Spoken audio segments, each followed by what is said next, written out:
Hello everyone, welcome to Movie Talk. Today I'm going to be talking about what I have watched this month, November edition. Just a quick information. This month I didn't watch a lot of movies because it has been a really busy month for me, and that's also why this video is coming out very late. Normally I post one video per week. Normally it's on a Thursday. Sometimes I get a little earlier. I post on a Wednesday, and sometimes I am a little late and go on a Friday. Well, I had a week where I didn't post anything because I have been having a busy month, so it was hard for me to watch movies. I have only watched 6 movies this month. Well, for me it's already December. Well, for you too, actually, it's already December. So in November, I watched only 6 movies, which is a big discrepancy when we compare my other previous months. In September and October, I had more than 20. This month, I only had 6. So I have this is gonna be a short video. I can't do much about it because also 2 of these movies I've already talked about in other videos. So yeah, that's just a quick information that I had to share with you. It hasn't been a easy month to watch movies and make videos, so that's why I am a bit late. But probably this month, December, I probably have more time than the last month. Probably. Don't want to make anything sure. I don't want to say yes. This month I'm gonna post a lot of videos and then not posting. So um, I'm not sure, but it's probably going to be a better month. I started this month with The Power of the Dog. The first thing I want to say is I only watched this movie because I knew it was on the Oscars for Best Movie in 2021, and as I remembered, it was like one of the biggest contenders to get the award of Best Picture, and then obviously Coda got the award of Best Picture of the year. But this was the movie that was right on the queue for being. If it wasn't for Coda, it would be this movie. So already I had a lot of expectations for this movie because it's a Oscar contender and Oscar winner. Also, this movie won a lot of categories, more on the technical side. But for me, it was a meh movie. I felt this movie a bit boring. Well, not boring in I didn't want to say boring, but I think this movie was boring. Technically, it's a stupendous movie. It's amazing what they've done with cinematography, the production design. This movie is beautiful, yes, but the story itself, uh, I don't really care about the story. Well, I think for me is that when I am watching the movie, when I finish watching the movie, if I can't make a synopsis of it, like I don't know where to tell anyone else the story, how to tell anyone else the story, and it just feels a bit off. I don't know. I don't know how to make a synopsis of this movie.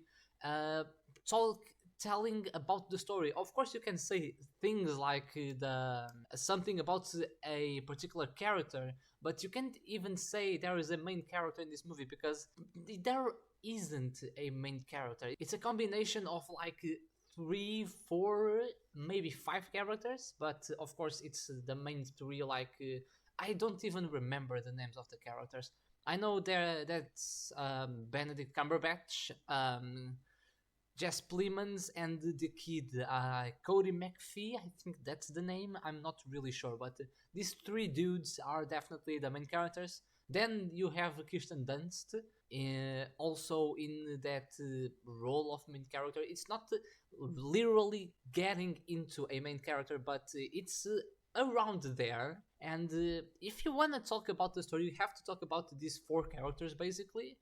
But as the story itself, like there isn't much happening. It's just a development of these 4 characters, and it's something that I didn't find attractive. When I say attractive, the movie didn't it wasn't talking to me like watch me. It didn't feel like it to me. Then I watched When Evil Lurks.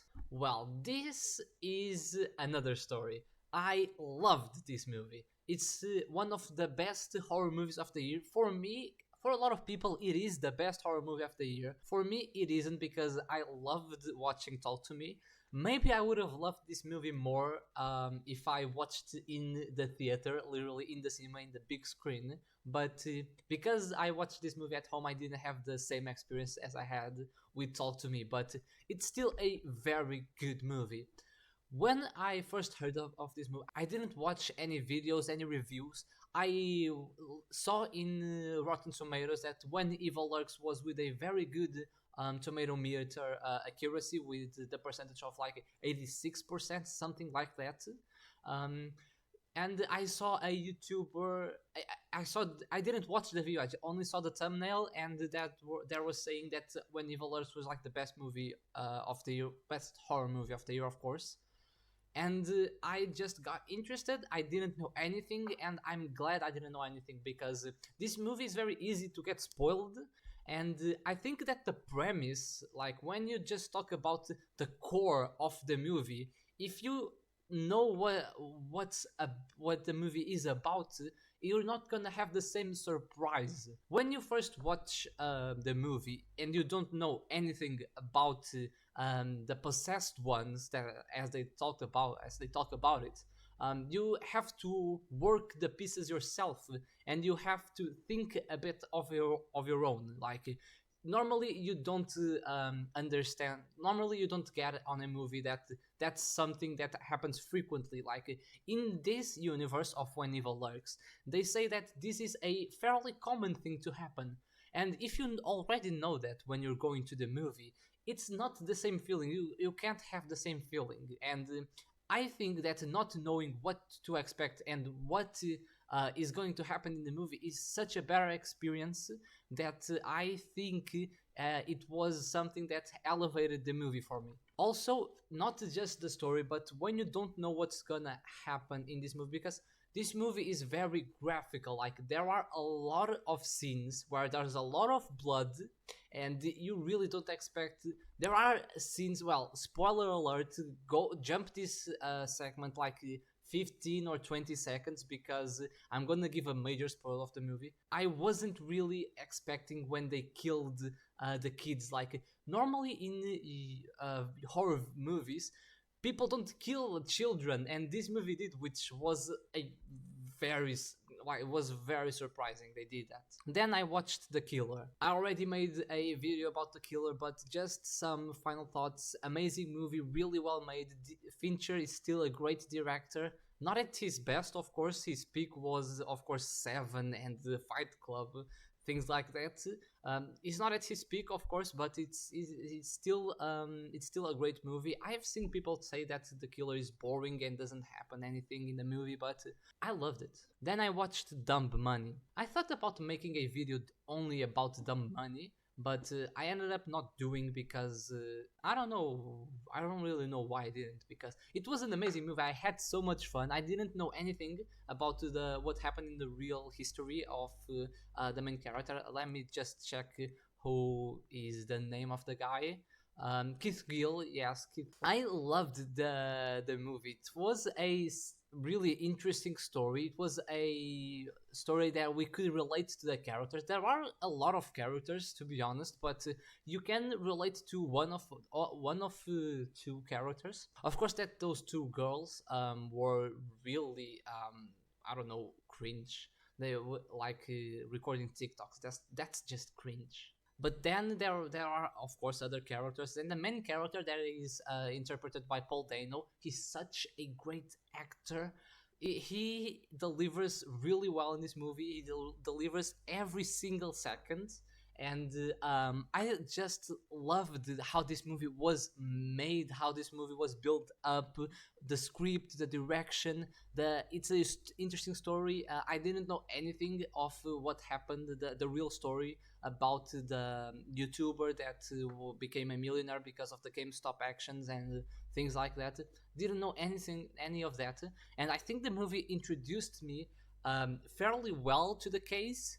And just as a story, it was really great. I loved watching this movie. Probably going to enter my top 10 of the year. Then I watched the Five Nights at Freddy's, and yeah, I've already talked about this movie. As an interesting fact, it's one of the videos on my YouTube channel that has more views. Of course, people didn't watch the whole video. I know that, but it's one of the videos that has more views in my channel, and it's also the most disliked because apparently people like this movie, and I have no idea how it's an awful movie.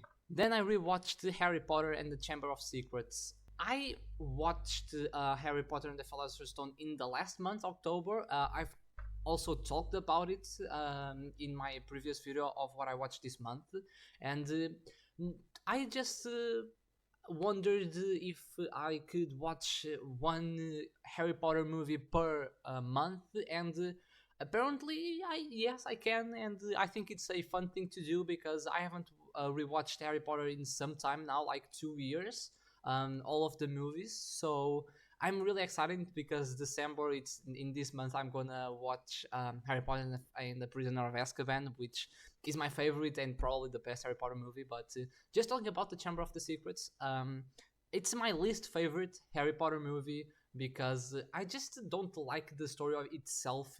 The book is also my least favorite of all of the books. It's my least favorite. I don't like the choices that they made for the design of this movie. You're going to see the poster of the movie. It just tells you everything about the visual aspect. It's just a lot of green colors, and it fits in the story, but it's not visually attractive. And because of that, just visually, I just don't really appreciate this movie. But then with the story itself, I think it's a bit boring. Also because this movie has almost 3 hours. It's the longest Harry Potter movie, and it's not for the book, as I said. It's my least favorite book, but I don't have that to comment on the book because it's not the longest book. It's Order of the Phoenix. But as a movie, I just think they could cut out a lot of stuff, and I don't know. I feel like the acting of the kids is just worse than it was in the first movie.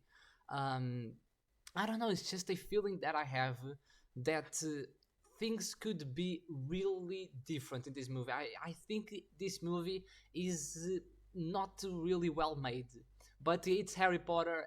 I'm a Harry Potter fan, so it's the one that I most dislike. I give a 6 out of 10, like it's a meh movie, but it's not awful, of course.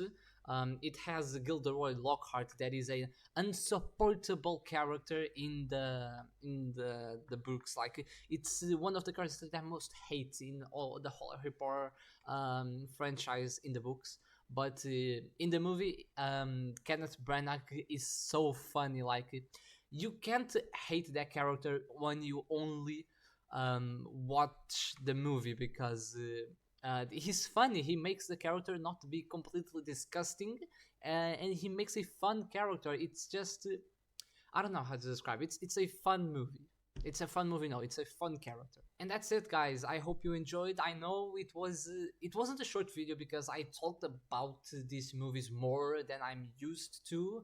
Because on the other videos I have less movies to talk about, so I talk really fast and small things. But I had the time to talk a bit more about the movies, so there you have it. I hope you enjoyed. Go watch these movies and form your own opinion, and I'll see you guys next time. Bye.